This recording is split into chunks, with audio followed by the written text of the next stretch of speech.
Hey, Evolving Spirits. Coach Yolanda here from Evolving Spirit Wellness. I just wanted to come on and say that tomorrow's meditation is going to be different.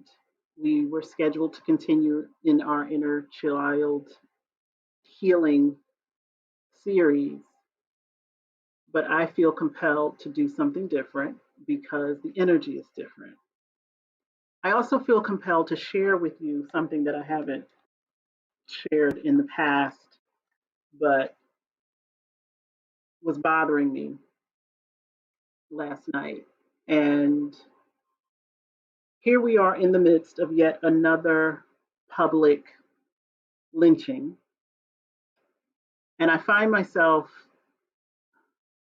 thinking back to 2013 when my family experienced something similar. Now, certainly, the death of my child at 16 did not happen at the hands of police officers.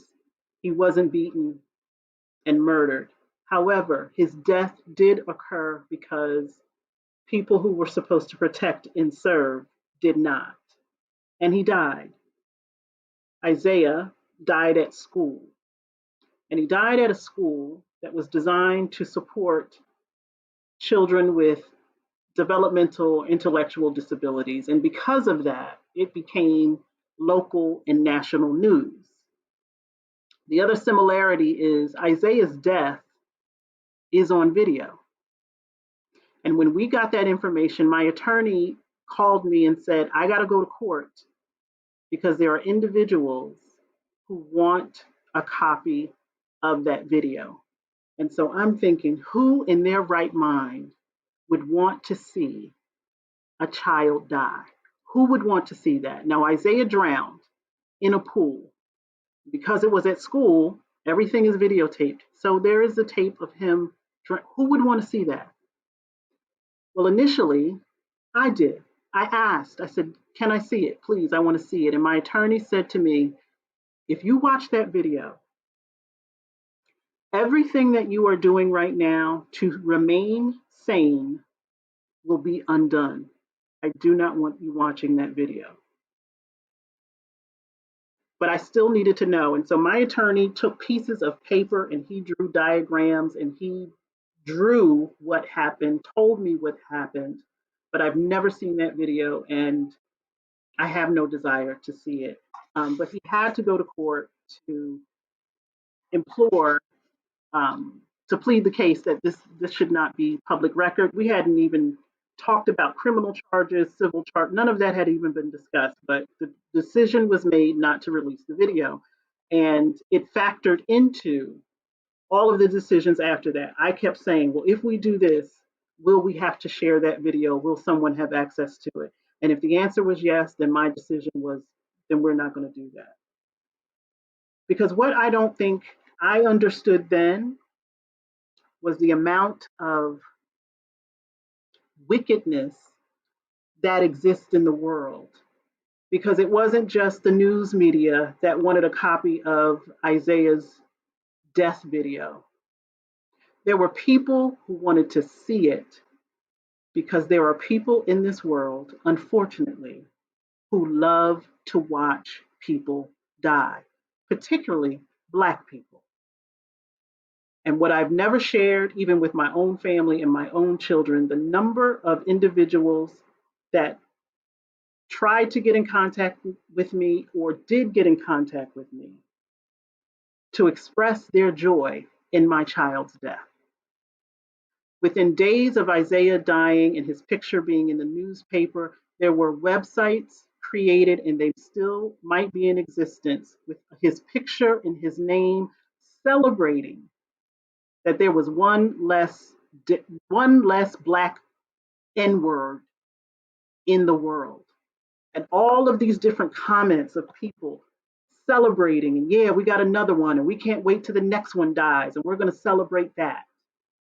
And there were individuals all over the world, not just here in America. I can remember a gentleman from South America. I don't know how he got my number, called me on the phone and said, can you send me a piece of clothing of your son's because I want to walk around with the possession and the property of a dead Black boy. There were individuals that were calling the funeral home asking to see my child's body. I'm telling you, there is an evil that is present when Black bodies die that celebrate that death. And so, for those of you who are watching and sharing, you need to be mindful of the energy that you are also creating. I know it's not your intention to do so, but there are individuals who are celebrating Tyre's death. And by watching that video and posting that video, we give them opportunity to continue to do so. I cannot imagine what his mother, what his father, what his family is feeling because not only are they mourning the death of their child and in a horrible way, but they got to share that with the world in a world that is also celebrating his death. And that information might be getting to them. I applaud my attorney and other people who shielded me from a lot of the commentary of that kind of wickedness. Some of it got through. I was on the phone with people that I thought were calling me to offer condolences only to ask me, well, tell me exactly what happened. And it was only then that I realized they didn't care about my feelings. They needed to know, they needed the gory details of what happened to my child. So, because it was entertainment for them, it was entertainment for them. They didn't see him as human. They didn't care. They just wanted to say that they had a conversation with the mother of a dead Black boy. And somehow my distress made them feel good.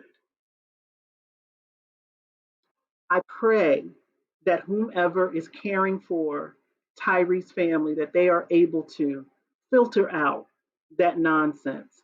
I had people that were able to do that for me, but it still is present. I still think about it. And so when I see people doing particular thing, I'm not shocked, I'm not surprised because I have heard and I have seen things with the death of my own child and how other people respond in unkind and ugly ways. And so we're going to meditate tomorrow at 1 o'clock to support ourselves in the midst of that ugliness. Again, I ask you, please don't watch that video. Please don't share that video. You're not doing anything helpful by doing so.